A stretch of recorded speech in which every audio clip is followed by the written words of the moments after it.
ladies and gentlemen, the story you are about to hear is true. The names have been changed to protect the innocent. Dragnet, brought to you by Chesterfield. This is the best, Chesterfield, and the time to change today.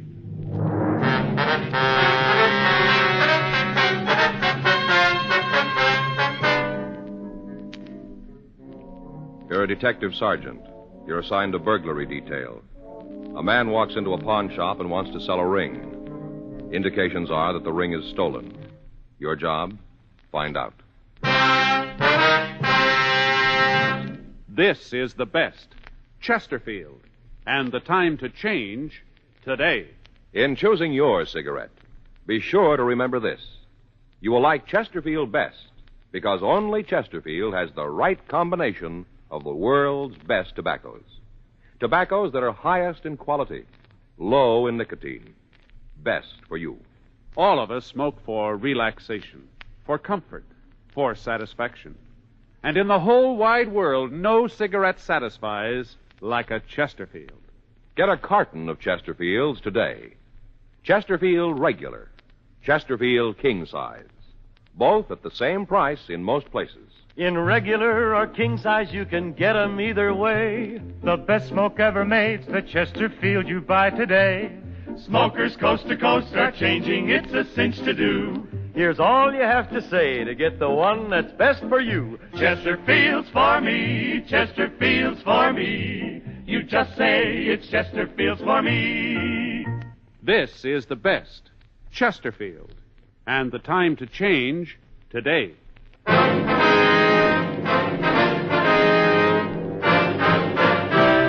Dragnet, the documented drama of an actual crime. For the next 30 minutes, in cooperation with the Los Angeles Police Department, you will travel step by step on the side of the law through an actual case transcribed from official police files. From beginning to end, from crime to punishment, Dragnet is the story of your police force in action. It was Tuesday, June 17th. It was warm in Los Angeles. We were working the day watch out of burglary. My partner's Frank Smith. The boss is Captain Bernard. My name's Friday. We were assisting another team in checking out pawn shops, and it was 9:27 a.m. when we got to 552 South Main Street. Pacific Loan Company. Hi, Joe, Frank. Herb, how you doing? What is it, business or pleasure? A little of both. I'd like to check the Bible. Can, Herb? Sure thing, I'll get it for you. Where's your partner? Took the day off, going to get some sunshine. You picked a good day for it. Yeah. Here you are, Joe. Thank you. Herb, are these all the tickets for yesterday? Yeah, it was kind of slow Monday. Mm-hmm. You find anything? No, not what we want. Okay, thanks, Herb. Oh, it's okay. You know, Joe, anytime we can help you fellas. Yeah. Say, Joe, while we're here, I'd like to look at a guitar. What? It's not for me. You know me better than that. The only piece I know is it ain't gonna rain no more. What's wrong with how dry I am? It's funny. What do you got in a good guitar, Herb? Well, come on down here. I'll show you some good buys. One of my neighbors asked me to check if I had a chance. Wants to buy his kid one. Mm-hmm. What do you got? Did you say how much you want to spend? No, but I don't guess he wants to lay out too much. How about that one hanging up there, the one with the knobs on it? Oh, that's an electric. What's with the knobs? For volume. Oh. How much? You know, that one, I'll let you have for $30. I don't think he'll go that much. You got something cheaper? The kid can make his own volume. That's nice looking, though, don't you think, Joe? Yeah. Hey, here's a good one, a Spanish. That the regular kind? That's right. How much is it? $12. Oh, that sounds more like his speed. Can I see it? Sure thing. Yeah. It isn't tuned, but go ahead and strum it. Uh-huh. But what should I be listening for? Tone. Oh. Yeah, that's nice. Oh, excuse me, fellas. Sure, go ahead, Herb. Is something I can help you with, sir? Yeah, maybe I guess so. How's it sound to you, Joe? You want to step to the back? I don't know. I'm with you. What do we listen for here? What is it you Tone, you know. Oh, yeah. This neighbor told me he's pretty lucky. How's that? Well, his kid's been watching those singing cowboys on TV, so now he wants to be one with a guitar. Mm-hmm. This guy next door says he's glad his kid hasn't got all wrapped up in space shows. Well, Says he couldn't afford a spaceship. I don't guess there are too many second-hand spaceships for sale, are there? Joe, I think he's trying to push your hot ring. I turn it down. Let's go. All right. Hey, you, fella, hold it up. You mean me? That's right, police officers. What's the matter? Let's go over to the doorway. Right over here. Well, why? Come on, move. All right, hands over your head. Come on. Turn around. All right. He's clean. See your identification. Like what? You got a driver's license? Yeah. Get it out. All right. Here. Take it out of the wallet. Sure. All right, give it to me. James Feder. This your true name? Yeah. You live at this address, 1201 South Grattan Street? Yeah. Right, here you are. What were you doing in that shop? I went in to sell a ring. Let's see it. All right. Here. The ring belong to you? Yeah. Want to wait here, Frank? I'll check Herb. Right. Herb, you want to come out here a minute? Sure. Let's take a look here. Is that the man who tried to sell you the ring down there? Yeah. All right, now look at this. Is this the ring? Mm-hmm. Yeah, it's an emerald. Real good stone. Why'd you turn it down? I thought there was something wrong, like I said. Yeah. Well, he wanted to sell it for $20. Yeah. Ring's worth close to $1,000. We took James Feder to the office for questioning. Frank checked with R&I and found that he had a previous record. He'd been picked up on suspicion of burglary and had served one term for auto theft.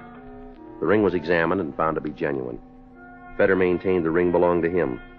After an hour of interrogation, he began to change his story. All right, I didn't know what it was worth. You mean the ring wasn't yours, then? Yeah, if I'd known it was worth that much, I wouldn't have tried to sell it so cheap. Well, where'd you get it? I found it. Where? MacArthur Park. When? Last night. I go over there all the time in the evening. Did you do anything about trying to find out who lost the ring? Yeah, I checked in the papers and the lost and found. I guess I looked in all of them. I didn't see any ads, though, for a green ring. Uh-huh. Well, I looked at the ring real close and didn't seem like a good stone, so I decided maybe it wasn't worth anything advertised. No, but it was worth trying to sell, wasn't it? Well, like I said, I ain't working. A few bucks would come in handy. Yeah, sure. You don't believe me, do you? Well, you haven't given us much reason, have you? You started out lying. Why should we think different now? Yeah, I guess I told you it was mine. I was afraid maybe you'd think I stole it. But I told you the truth now. You have, huh? I can prove it. You take me out there. You take me to that park right now. What'll that prove? Well, I'll show you just where I picked it up. Well, now, if we wait until Sunday, the trip won't be wasted, will it? Huh? We can listen to the band concert, too.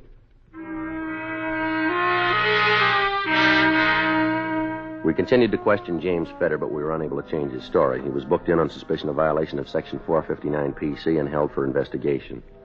We made a check of his residence, his friends, and the places he was known to frequent. We could find nothing to hold him on. He came up on the overtime sheet, and he was released. The ring was booked as found property. Friday, June 20th. Morning, Joe. All right. You check the book? Yeah, nothing in. Mm-hmm. Joe, letter for you. Thank you. Right.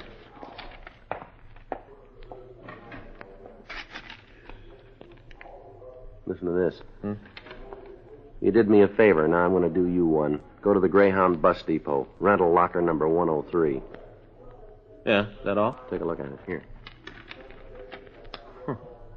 Typewritten, no greeting, no signature. Yeah. What do you think? Let's check it out.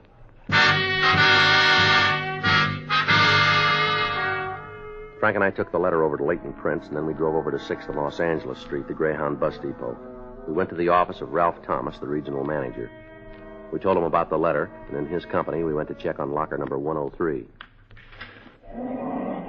Well, the locker's empty now. We'll have to see if anything's been removed from it recently. You want to come with me, gentlemen? We'll take the elevator to the basement. All right, fine. Thank you very much, sir. How are the lockers checked, Mr. Thomas? The 10 cents pays for 24 hours. All lockers are checked at midnight. I see. When the time limit's up, the articles are removed and a new lock's put on the locker. I see. Of course, as long as the fee's paid, we don't bother it. Mm-hmm. All the things removed are ticketed and held for 90 days. I see. See, we hold them here at the depot for 30 days and then remove them to a warehouse. You'd be surprised at how fast they accumulate. Yes, sir. Here we are. You mean all these things here have been left in lockers? People checked them, didn't come back for them? That's right. We get quite a variety of things. Yeah, you sure do. Of course, not all of them are of much value. For instance, sometimes a person will go out, buy a new shirt, change it in the station, check the old one, and forget about it. Mm-hmm. Look at that, Joe. See that stuffed yellow poodle dog up there? Yeah. Over there, half a radio. That's not much good unless you know the guy with the other half, huh? Flat iron. Sure a lot of stuff. Yeah, what about locker 103? Well, let's see now. If there was anything taken from it, it should be right over here. Mm-hmm. Hey, there's some nice-looking luggage. Don't see how a guy would forget something like that. Here we are. Feels like a small box. That's from number 103? That's what the ticket says, see? Uh-huh. Yeah. What about the date that this was removed? Well, let's see. Midnight, June 17th. That was 3 days ago. Yeah. It's okay if we open it? Not at all. Here you are. Here, give me the paper, Tom. Yeah. Looks like a Christmas card box, huh? Yeah. Take a look, Frank. Uh-huh. What's in it, Sergeant Friday? Jewelry. We signed a release form for the jewelry, and then we went back to the office. A check of pawn shop records was made, and we found that all the pieces had been reported stolen in a recent burglary. Leighton Prince had called to say no prints were found. The owner, Mrs. Carlton Hendricks, was notified, and she came down to the office. 11:07 a.m. Are you Mr. Friday, the gentleman that I talked to on the phone? Yes, ma'am. It's my partner, Frank Smith. Oh, how do you do, Mr. Smith? How do you do? Smith. Oh, that's a nice, uncomplicated name. If you don't mind my saying so, Mr. Smith, I think you look like a very competent officer. Thank you, ma'am. And you, Mr. Friday, you look, well, as though you might be more complicated, but very efficient. That's very nice of you, thank you. You see, that's one of my hobbies, reading character from faces. My friends say that I'm most always right. Yes, ma'am. Oh, when you called, I was so thrilled. You can understand what it means to recover possessions that you'd given up for lost? Yes, ma'am. Would you like to check the pieces now? Yes, you know, I had to call off a bridge party this afternoon, but then there'll be others, and this will be such an experience to tell them about. Yes, ma'am. Now, if you'll just look at these pieces and tell us if they're yours. Oh, all right, Mr. Friday, whenever you're ready. Yes, ma'am. Well, this is the box they were found in here. Well, it's a Christmas card box. How clever of them. I must remember that. You know, to tell my friends. Yes, ma'am, you do that. Frank, would you hand me that newspaper, please? Oh, yeah. There you go. Thank you. I'll just spread these on the table here and you can see them better. Oh, Maurice would just die if he saw this. Is that your husband? Oh, gracious, no, I don't have one. I mean, at present. I'm divorced, you see, but we're still very good friends. I meant Maurice, the jeweler. Huh? Just the way Mr. Friday spread my jewels on the newspaper. You see, when Maurice showed me these things, he had them all displayed on a wonderful piece of velvet. Oh. Then you recognize these pieces as being yours, Miss Hendricks? Oh, yes. Well, there's my wedding ring and my gold charm bracelet. Have you looked at that close, gentlemen? No, I missed it. Oh, you should. Here, now look. Now, you see, all those things have a special meaning. My husband gave them to me. The little stop-and-go light, oh, that was silly. I was just learning to drive. Yeah. It was a good thing we had insurance. Oh, and this little wheelbarrow. The first time we went to the races and I won so much money, he said I'd need this to carry it in. Yes, ma'am. Well, then I guess we can report that the jewels have been identified by the owner, huh? Oh, you see this little telephone, Mr. Friday? Yes, ma'am. It's got a number on it. But my husband didn't give me this. He didn't? No. It was all innocent enough, but poor Carlton. That was my husband got furious. I even caught him with a magnifying glass one day trying to read the number, the dear jealous man. Uh-huh. Is everything out of the box, Mr. Friday? Yes, ma'am. It's all right there in the paper. Why? Well, I don't see my ring. You mean this one right here? No, that's not it. It was an emerald in platinum setting. Well, when we checked the burglary report, I don't remember seeing any listing for that, Miss Hendricks. Well, yes, I know. The time I made the report, I hadn't missed it. These trinkets were stolen from my jewelry box, and I thought the emerald was in the safety deposit box. I see. But why didn't you make a report when you discovered that it was gone? Oh, well, it happened at a bad time. I'd made plans to go over to Reno for a vacation. You know what a lovely place that is. Well, I thought if the rest of the things were recovered, the ring would be too. Well, nevertheless, you should have taken the time to report it, ma'am. Oh, yes, I know. But at the time, I was more concerned with my plans for this trip. Have you ever been to Reno? No, ma'am. I Oh, haven't. you should go sometime. It's really wonderful. I'm going back this winter for the winter sports. Do you gentlemen ski? No, ma'am. No. Miss Hendricks, how much was your ring valued for? Well, I'm not quite sure, but I think Carlton paid something like $1,000 for it. Well, 3 days ago, we recovered an emerald ring that was supposed to have been found. It may possibly be yours. There, you see. Nothing to worry about. I just knew when I saw you two men that everything was going to be all right. My friends are right. I can read character. Yes, ma'am. We'll have to go over to the property department to identify the ring, Miss Hendricks. Oh, good. Good. That'll be another experience. I'm going to have to get in touch with Carlton. I'll need another charm for my bracelet. Yes, ma'am, you will. And I know now just what I want. Something that symbolizes this occasion. And especially you two officers. Uh-huh. Can you guess what it'll be? No, I can't. Can you, Frank? No, Joe, I can't. 2 little gold bloodhounds.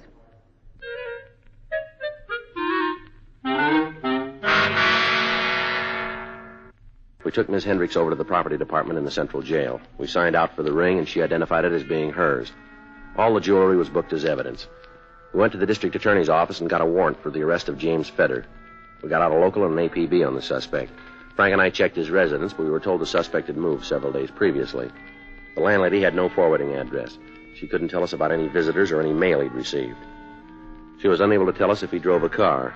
We rechecked his known associates and friends. Several leads were obtained, but none of them turned up anything.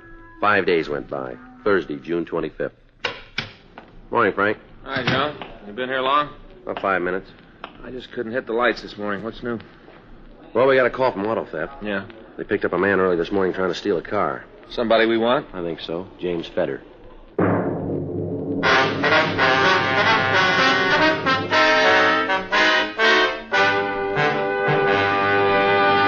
You are listening to Dragnet, the authentic story of your police force in action.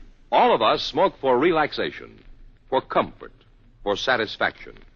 And in the whole wide world, no cigarette satisfies like a Chesterfield. You smoke with the greatest possible pleasure when your cigarette is Chesterfield. Only Chesterfield gives you the right combination of the world's best tobaccos. Tobaccos that are highest in quality, low in nicotine. Best for you. Get a carton of Chesterfields.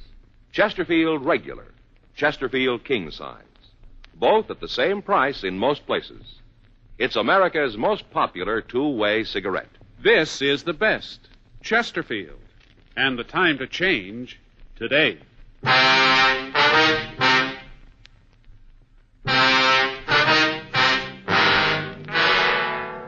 Before Frank and I checked out of the office, we contacted auto theft detail and told them we wanted to talk to Fedder. We drove over to the main jail. The suspect was brought to the interview room. I heard you guys were looking for him. That's right. I could have come in, but I didn't think it was important. So you do it the hard way, huh? This is a bad beef. I guess you figure them all that way, huh? No, not always. You take a chance. You get caught, it's bad. But you ain't getting credit for something you didn't do. That's so. Yeah. What do you want to see me about? You don't know, huh? No, just that some of the boys said you were asking for me. Thought maybe you'd like to tell us more about where you found that ring. Oh, that again? Yeah, that again. You got my story. Now, what more do you want? We got an alibi. Now we'd like the truth. I found it. Sure you did. I don't know where I fit in and what you're trying to build, but I want no part of it. It's not that simple. All right, you tell me. That ring wasn't lost. It was stolen, and you know it. You figure I'm your pigeon, is that it? Let's try it for size, huh? Not this time. You can leave it with somebody else. Might take a little time, but we're going to make you on it. No, not from where I sit. You'll need a better story than you got right now. Well, not until you can prove I didn't find it. We got the other stuff you took. Oh, come on. Now you're really reaching. No, I don't think so. You did us a favor, but that doesn't put us on your side. Look, maybe you better fill me in. We got your letter. You did? Yeah. That's great. Now tell me what I said. I'll do even better. Here, you read it. This is the letter I wrote, huh? That's right. I get it now. You found some stuff down at the Greyhound Depot. You called it. Well, I'll give you something else. Yeah? I didn't write that letter. I don't know who did, but it wasn't me. The ring you had has been identified by the owner. A lot of other stuff we recovered. Look, I'll tell you something. It's like I said. You take your chances, but I ain't going to front for this deal. Yeah. Looks like someone was trying to nail me in, but I don't want it. You said I did you a favor. I didn't, but I'm going to now. All right, why don't you? I got that ring from a girl I know. What's her name? Jill Mason. Go ahead. Well, I ran into her the other night. I told her I could use a couple of bucks. She's owed me $15 for a long time. She said she didn't have any cash, but she gave me the ring. Uh-huh. I didn't know what it was worth. That's the truth. I don't think she did either. She was carrying a pretty fair package at the time. Well, go ahead. Well, she told me she got the ring from a boyfriend. That's all I knew about it. Why'd you give us the story about the park? Well, I figured maybe it'd keep her out of trouble. As long as you had the ring, I thought that was enough. And what's this girl mean to you? You mean how well do I know her? Yeah. I talked to her, that's all, but the only reason I give this to you is I don't want to pay somebody else's bill. She ever done any big time? I don't know. I never had any serious talks with her. Want to tell us where she lives? Yeah. You know, I don't understand that letter. Maybe you still think I wrote it, but I didn't. We only got your word for that. No. Doesn't make sense I'd send a letter if I'd taken the stuff and wanted to keep it. You might have. Why? You made a lot of other mistakes.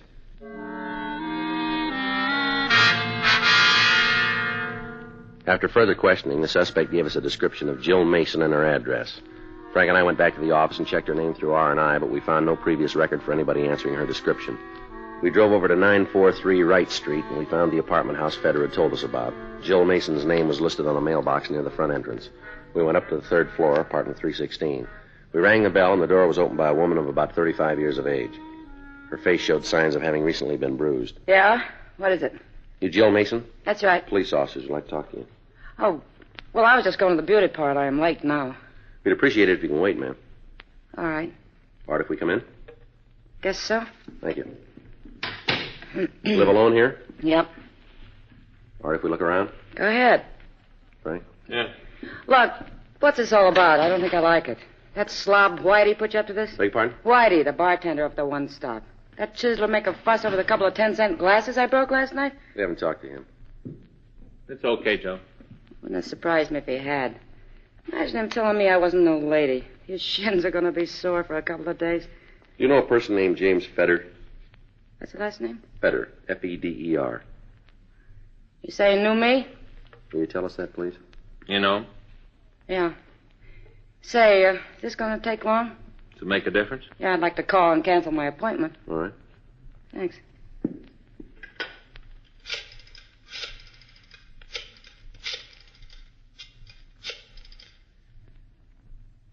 Hi, Helen.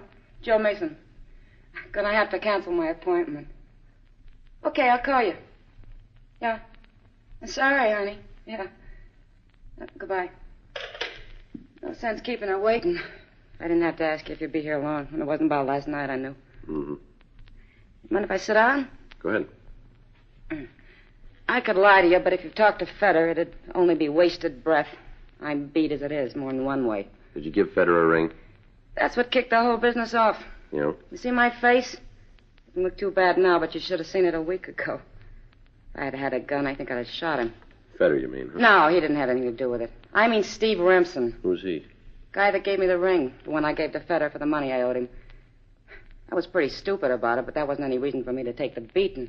Where did this Remsen get the ring? Did you get my letter? So I got even with him. Did you know the ring was stolen when you gave it to Feder? No, Steve just gave it to me. He didn't say anything about where he'd got it or how much it was worth, nothing.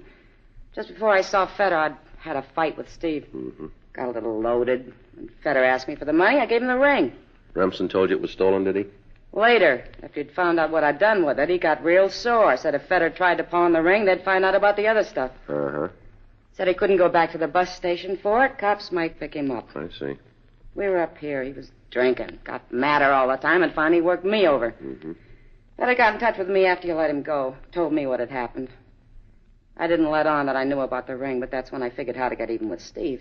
I mailed you the letter. You know where Remsen is now? No. He'll probably call today. I haven't seen him since he beat up on me, but he'll call. Trying to make up. I told him we were through. I can get him up here for you. Mm-hmm. Do you know where he lives? Not now. He's moved. Can you give us the address? Sure. But don't you believe me? I wouldn't lie to you, not after what he done to me. Mm-hmm. I want to get even with him, that's all. I don't know why you don't buy it. Well, maybe we will. Yeah? If he shows up. We called the office, and another team of men was sent out to check the address Joe Mason had given us for Steve Remsen. We had the name checked through R&I, but without result. Frank went out and moved the car away from the building in case Remsen might show up. We went back to the apartment and waited for him to call. 10 hours went by. She received several calls, but none of them from Remsen. Manuel Pena, one of the detectives checking Remsen's address, called and said that they'd found that he moved away on June 18th. He said they'd make a follow-up investigation. 11:30 p.m. What if he doesn't call me? He said he might, didn't he? I know, but it's never at any particular time. I just said he'd been calling. Maybe he won't. What happens then? We'll wait and see. Remember, hold it so we can hear it now. I know. Hello? Oh, hi. I don't know if I can make it. Well, I know. I'd like to, but I'll have to call you. Uh-huh. Sure, honey. Thanks for calling. Bye. Girlfriend wanted me to go bowling tomorrow night. Mm-hmm. You heard what I told her. Guess it's better not to try to plan anything, huh? Yeah. It's a front door buzzer. Someone's calling from down below. Door's locked at 10. All right, answer it and hold the receiver so we can hear. You still don't trust me. That's not the point. Hello? It's him. Get him up here. What's that, Steve? Uh-huh. I know, honey. I guess I was wrong, too. Uh-huh. Come on up. Hurry, honey. There. That'll open the front door for him. He'll be right up. Frank, you want to unlock this door? Yeah. Does he carry a gun? I know he's got one. All set? Yeah. Hiya, doll. Police officers, Remsen, get your hands up. What's Come going on, on? over your head. Hold it right there, Frank. What is this, Jill? All right. Now, he's clean. Get your hands behind your back. Come on. You heard him. These are police officers. Honey. Boy, you... All right, hold it right there. Never mind. You and the cops. I should have finished what I started with you. You tried. You wouldn't have got your laylet if you'd used your head. We wouldn't be in this mess now. My fault for tying in with a knothead like you. Oh, you... All right, now stop it, both of you. Sure, it's just that you guys never come close if it wasn't for this dumb broad. You tell us. Had it all worked out. Things were going just the way I planned. All right? Sure, I'd be sitting pretty except for her. Yeah, sure you would. Dumb broad, the biggest mistake she ever made. No, there was one other. What? The first time she talked to you.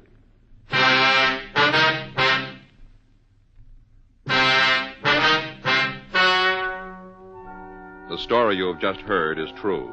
The names were changed to protect the innocent. On October 5th, trial was held in Department 98, Superior Court of the State of California, in and for the County of Los Angeles. In a moment, the results of that trial. Now, here is our star, Jack Webb. Thank you, George Fenneman. You know, any king-size cigarette can give you more length, but only Chesterfield gives you premium quality tobacco to go along with it. That's the big difference in king-size cigarettes for my money. Chesterfield has the quality you want.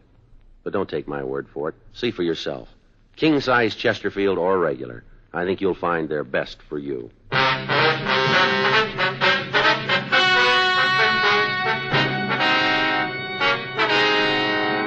Steve Lynn Remsen was tried and convicted on one count of burglary in the second degree and received sentence as prescribed by law.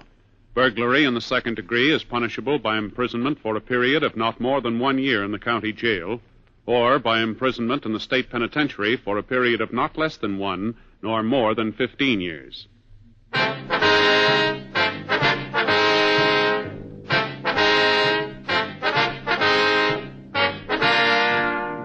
You have just heard Dragnet, a series of authentic cases from official files. Technical advice comes from the Office of Chief of Police W.H. Parker, Los Angeles Police Department. Technical advisors, Captain Jack Donahoe, Sergeant Marty Wynn, Sergeant Vance Brasher. Heard tonight were Ben Alexander, Herb Ellis, Harry Bartell, Georgia Ellis. Script by John Robinson, Earl Schley. Music by Walter Schumann. Hal Gibney speaking. Watch an entirely different Dragnet case history each week on your local NBC television station. Please check your newspapers for the day and time. Chesterfield has brought you Dragnet, transcribed from Los Angeles. This is it, L&M filters. This is it, light and mild. Much more flavor, L&M filters. Much less nicotine, light and mild. Remember, it's the filter that counts. And no filter compares with L&M's Miracle Tip for quality or effectiveness. You get much more flavor, much less nicotine. Buy L&M, king size or regular, both at the same low price. L&M, light and mild.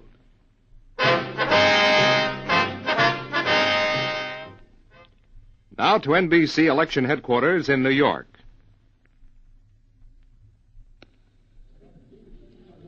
This is Merrill Miller. Here are the latest returns in a surprising election in which voter apathy disappeared during the last 2 days of the campaign. Millions of voters unexpectedly turned out to vote in freezing weather in the west and rainy mixed weather with snow along the east coast. As of this time, the Republicans have elected one member to the Senate. She's Margaret Chase Smith in Maine last month. The Democrats have elected 11 senators, all shoe-in the South. In other Senate contests, Republicans are leading in 5 races, the Democrats in 7. In the House, the Republicans have elected 10 members. The Democrats have elected 120, mostly in the South. In other contests, Republicans are leading in 25 House districts. Democrats lead in 10, no net gain. We'll be back on the air at 10 p.m. Eastern Standard Time with a full all-night roundup across the nation. Keep tuned to your NBC station for the later election news. Here's a late bulletin on the Democratic governor contest in New York. The Democratic state chairman says that Averell Harriman is ahead, and the Democrats claim Harriman will win New York by 300,000. This is Merrill Muller at NBC Election Headquarters. This is the NBC Radio Network.